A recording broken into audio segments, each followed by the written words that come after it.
ඒතකොට දැන් ඔයාලට දැන් වෙනම නිදා ගන්න තරක් තියෙනවද කියලා? කොහෙද නිදා ගන්නව? ඔයා බිම නිදා ගන්න. ඒතකොට ඒගොල්ලෝ නිදා ගන්න. ඇඳ උඩ. ඔයා කොහෙද නාන්නේ ඔය කරන්නේ කොහොමද? ඒතකොට එයා නාන්නේ බාත්රූම් එකේ. නානකොට මොකද කිව්වේ? ගාලි දෙනවා කියන්නේ කොහොමද?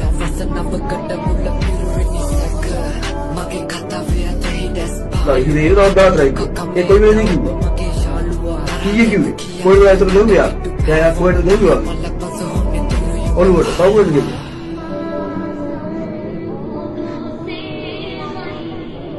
පිට උඩට ගිහලා කොහොම දණිය දිලා මරණයි කිව්වා. ඊට පස්සේ ඔයා කෑ ගැහුවේ නැද්ද?